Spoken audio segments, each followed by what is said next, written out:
Orúkọ mi ni Alhaji Ayinde Alabi from Ìwó àbí láti ìlú Ìwó ìjọba ìbílẹ̀ Ìwó. Mi ní alukoro fún wọn fún gbogbo pátápátá, ní alága ní gbogbo ìṣúgbọ́n ní alukoro tí mo ń darí gbogbo ẹ̀ pátápátá. Agbádọ̀ Ọlọ́run iléeṣẹ́ yóò ní bàjẹ́ o.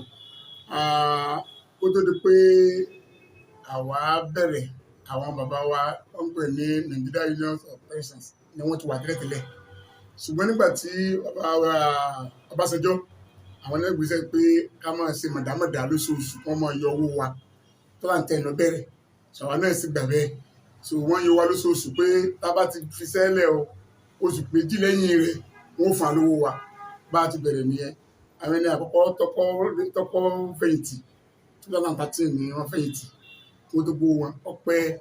bá a ti ń bá a lọ rè. Ṣùgbọ́n 2016 tí àwọn ìfẹ̀yìntì wọn ò lówó gbà láti gbà náà di bá a ti ń sọ̀rọ̀ primary school ọdún keje rè. Secondary school wọ́n mú tẹ́lẹ̀ 2018 tí wọn ò tí ì rí owó gbà. Àwọn èèyàn wa ń dààmú nílùú Ìwó headmaster for toilet tó dúró la 5 years wọ́n for toilet lọ́lọ́mọdé máa ń sọ̀rọ̀ bẹ̀rẹ̀ náà lọ fún láàárọ̀ 50 naira nígbà tí fi ń jẹun. Àwọn kan lọ tọrọ báárà ń bàdàn, àwọn ará Afẹ̀, ará Mọ̀dẹ́kẹ́, ará Àwò wọ́n ti mọra wọn tẹ́ lọ tọrọ báárà òun ní ẹbí ń ṣe ìṣẹ̀lú oúnjẹ wọn lójoojúmọ́. Mo ti mú ìlọ nísìnyí afọ́jú 8 ẹ̀rọ wà mẹ́ tí wọn ọ̀jára yìí tí wọn ọ̀jára ọ̀run. Ẹnìkan pè mí last week ó lọ́la jẹ́ Àyìndé ńjọ́ Monday ẹkú Jímọ̀ ní o, mo ti ń sun ẹkún ó ní mo kú Jímọ̀ ńjọ́ Monday kò dá kankan mọ́, wọn ò dá kankan mọ́. Ara ìnira ẹjọ́ wa pọ̀ jù lóòdù ìjọba gómìnà Adeleke kò jẹ́ alówó, ṣùgbọ́n gbogbo tó bá ti jẹ́ gbèsè àti ìdẹ̀kùn tíjọba bá bá olóni fún àpèjúwe ẹ wò gba ayé bàbá wa Tinubu lẹ́kọ̀ọ́, bàbá Ọbásanjọ́ kò fún ẹ ní owó ẹ̀tọ́ wọn fún bí ọdún 8 nítorí pé wọ́n fi local government wọ́n fi kún un. Nígbà tí Yar'Adua débẹ̀ gbogbo owó tí wọ́n jẹ Tinubu wọn kò fún Fáṣọlá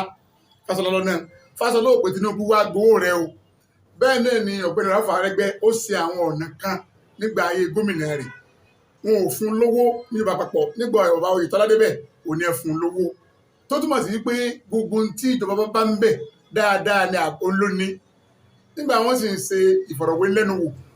bàbá Oyètọ́lá sọ Adeleke ó ní gbogbo tó ń bá jẹ yín lẹ́tọ̀ọ́ lòun ọ̀sán fún yín wọ́n ṣàdéhùn fún wa níbẹ̀. So bàbá wa Oyètọ́lá wọn sọ fún pé ń bọ́ ló ti rí Adeleke ni ó ní wọ́n san gbogbo wọn fún wọn. Nígbà wọn sì wọlé lóòótọ́ wọ́n fẹ́ má dé wọn sẹ́ torí pé bẹ́ẹ̀ PDP ẹgbẹ́ tó dáa ni. Ṣùgbọ́n àyìn tó bá yíyẹ kàn gbà mí ọmọ ń dá nǹkan lẹ̀ wọ́n gbé sákúlà jáde wípé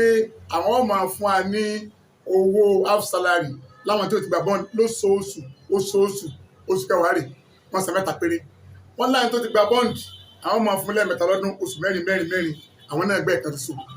Ìnira ètò wa pọ̀ jù ní state àwọn èèyàn jẹ́ ń gbádùn. Alhaji Ayinde mọ́wọ́ wa ràn èmi náà sì ní ọ̀gá mi ní Awódélé Eégúnjẹ mi ní pressure group bẹ́ẹ̀ á ti dé ọkàn ní ìsìn pẹ̀lú àwọn university Ọ̀yádàrẹ onílẹ̀lága pátápátá ṣé ń gbọ́ mi ní ìsìn bẹ́ẹ̀ ni Adéọ̀sùn igbákejì Adégbòye igbákẹta nígbà tí wàhálà ìdé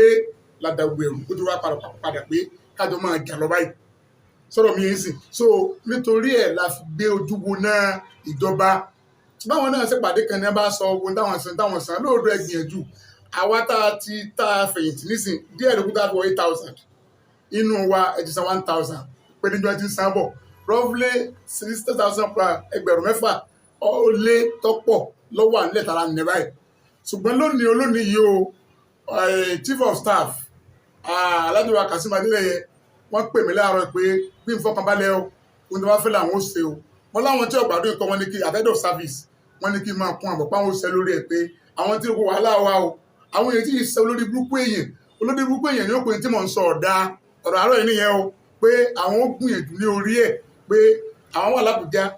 bẹ́ẹ̀ ká máa lọ àbẹ̀rẹ̀ ní ìsìn á lọ pàdé igbákejì gómìnà àti akọ̀wé ìjọba á lọ pàdé wọn láàárọ̀ yìí ojú ọ̀nà ti ń pè mí o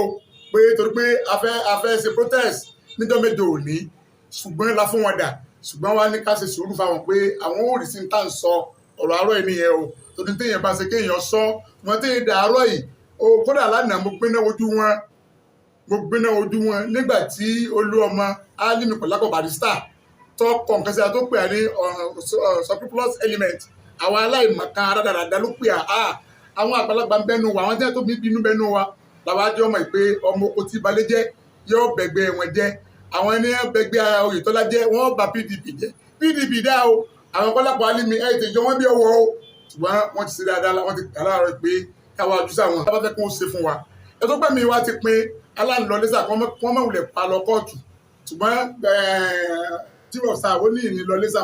nọ́mbà 1 wà ní aṣọ lẹ́sà kí wọ́n dá fún mi nọ́mbà 102 ọ̀yẹ́dàrí nọ́mbà 103 ní Awódélé nọ́mbà 104 Dáramọ́láńjẹ́ mo ti pín aṣọ lẹ́sà nítorí àwọn èèyàn mi pé nítorí arọ́mọ̀fin wọn ni wọn kí máa lẹ̀ wọn kí ni mò ń gbáyé ṣe nígbà lá ní àwọn èèyàn mi ṣùgbọ́n wọ́n ṣe dáadáa ìyà ń jẹ àwọn èèyàn mi gan-an nípínlẹ̀ Ọ̀ṣun yìí ní Ìwó zone wọn wà nù nira wọn bẹ ń bí Ẹdẹ zone tó dẹ́lu gómìnà gan-an wọn bẹ ń bí ẹni tí ọ̀gbọ́n ti yẹn wí nílùú Ẹdẹ ó kọ́ ni mẹ́lẹ́ báyìí o Ẹdẹ ìlú gómìnà gángan tí nira ń bẹ wọn ò rówó rògùn bó ti ẹ̀ ń kún alágbo pé ẹ ń bá jẹ ìtọ̀kẹ́ dúdú antibiotic ni ẹ jẹ kóró rẹ̀ oògùn pé yàrá ń kúkẹ́ ó ń fẹ́ ìyẹn ò ní síbẹ̀ fún yín mọ́ bẹ́ẹ̀ náà ni inú àwọn nǹkan tí mo ti sọ fún wọn wọ́n tó fọ́n pa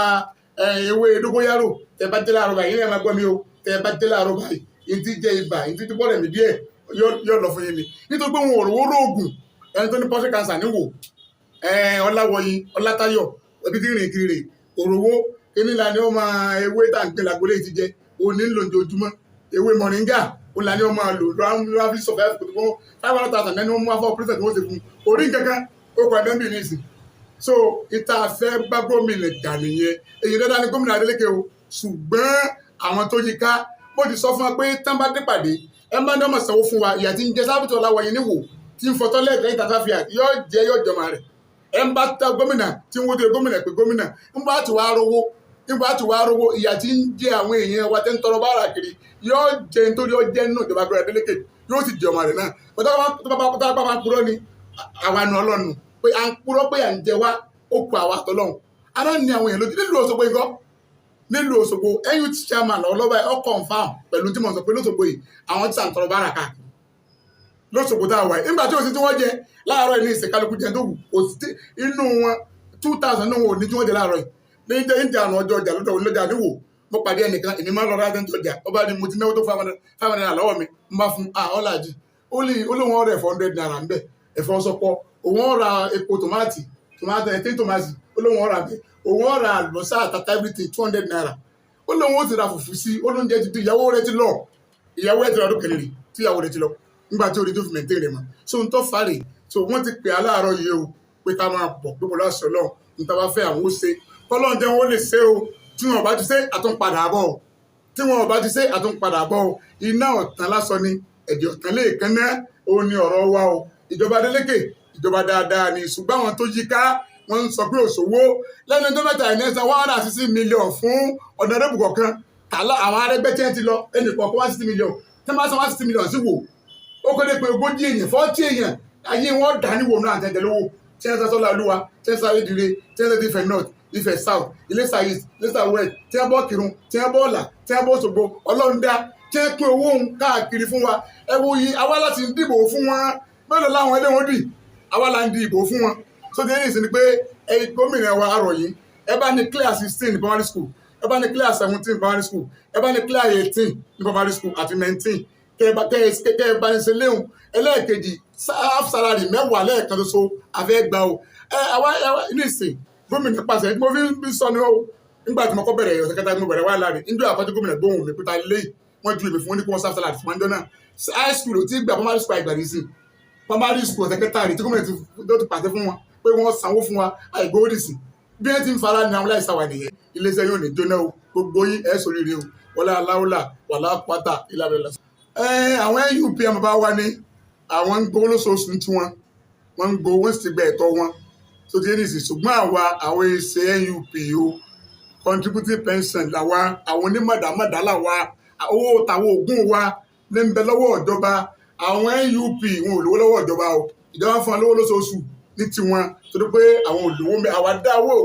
ogún ojú wa àdá síìmù tó bá ti bẹ̀rẹ̀ 2010 ní síìmù ìbẹ̀rẹ̀ ọ̀bá wọn láyé wọ́n ti pòǹbì iṣẹ́ kó tó bẹ̀rẹ̀ 38 ní bẹ́ńbí ti 44 bẹ́ńbí okù mẹ́rin tí mi ti kọ̀ ṣẹ́ǹgbọ́n mi tí wọ́n tẹ́ ń fóúnjẹ iṣẹ́ lẹ́nu tẹ́ ń fóúnjẹ sí kíni ẹnìkan bẹ nísìn ẹsẹ̀ yẹn ń rùn ó ti rà kó tó ṣe ìgbórí sí wọn ṣe àpúfù wẹ̀ ni o ẹsẹ̀ mi sálẹ̀ náà ń pè ní wò gbogbo ẹsẹ̀ yẹn ó ti ń bọ́ lẹ́kọ̀ọ̀kan mo ti ń ké náà rè tẹ́lẹ̀tẹ́lẹ̀ February mo ti fẹ́ jáde àwọn èèyàn ní kí n ti sùúrù February gba àwọn ọ̀gá mi wọ́n ní ìjọ tásìkò ẹni ìsìn wọn ti grant wọ́n ti fún un ní bond but ẹsẹ̀ kan ti fẹ́ kọ́ ti gbogbo ká ẹsẹ̀ yẹn ó ti bọ́ lẹ́kọ̀ọ̀kan so bẹ́ẹ̀ làwọn yòókù iná pé kí tiẹ̀ náà máa bọ́ọ̀lẹ̀ òní mi mú kìnìún wọn sì ní kí n máa mú bọ̀ head of service ní kí n máa mú bọ̀ láàárọ̀ yìí pé àwọn eléyìí yàdòyàdò ni wọ́n pé wọn kò ní ìdílé tiwọn torí kí láǹfààní owó tá a gbà lẹ́yìn ìgbà tí ọ̀sán láàfin àta ìjẹ́ ẹnìkan bẹ́ẹ̀ ni mo gbọ́ fún lẹ́dẹ̀ kò rí nà wọ́n diabetes ló ní 1 million lẹ́kọ̀ọ́ yọ lówó rẹ̀ nà tákàbá rówó nítò time ni kí ní ìwòní wọ́n sì tó ibi tó dé dùn yẹn la fi ń rọ àwọn náà sọ pé kí n máa mọ̀ káwọn ṣe kíákíá o ṣùgbọ́n àwọn tí ò dùbúlẹ̀ náà tí wọn gbádùn ayé pọ̀ àwọn yòókù tí ò dùbúlẹ̀ wọn gbádùn ayé nígbà àwọn orí tó rà nǹkan jẹ èyí ní ìṣèjọba ẹjí ń dán ẹ ti jẹsùn àtẹ̀yìn láàárọ̀ ẹ ti mu tíì àwọn orí tí mu tíì bò wọn orí tí wọ́n jẹ gàrí àti kúlíkúlí ẹ máa jẹlẹ yòókù tún dalẹ̀ wọn ò tún lè dáko lórí machine bí mi ti ń rìn tẹ́ bá gbé machine kalẹ̀ báyìí ìdajì họ́ọ̀lì ni ó jọ kalẹ̀ ńlẹ̀ láwọn tó ní machine ti sẹ́ǹgì nínú wọn ẹni tó ní mọ́tò wọn ò lè gùn mọ́ wọ́n ti gbé òkúta sí nídìí rẹ̀ ṣẹ́gẹ́jẹ̀ rí sí so ni pé ara ń ni wá inú kílámà kẹtẹpẹ ògì kẹtẹpẹ ẹ̀yà ń jẹ mọ̀dàmọ̀dà lọ́sọ̀lọ́lọ́ báyìí. a tún jáde ńjọ́ mẹ́jọ tí wọn bá ti dá wa lóhùn lórí àwọn 16 17 18 a tún jáde kí la fẹ́ jáde fún afẹ́kárà lọ́mọ tí ìyà ti ń jẹ wá ni kò sí nǹkan méjì ọ̀gá mọ̀sálánà David làwa Goliath ni wọ́n níbọn wọn ní gbogbo ẹ̀ mo sọ pé ẹni tí wọ́n ń bọ̀ kò ti dágbére nílé pé òun lè mọ́ padà dé mọ́ lórí ilé ìta bá lọ yìí àgbàdé bá tó fún wa ní àgbàdé bá tó fún wa tó ti ní ṣe òní o 16 17 18 19 primary school kún odé 20 wo dúró ná kún ó sì bọ̀ sí 18 19 20 secondary school tertiary institution 100 ni wọ́n mẹ́ta ló ti gbó ń bẹ̀ àwọn union sun Iléṣà Ìré Sáòkè gbogbo báwọn tẹ́ kó jọ à ń lọ bí 100 mẹ́ta náà ti fò lówó ń bẹ̀ tí wọ́n bá ń dá wọn lóhùn ọjọ́ bó ti jẹ́ o.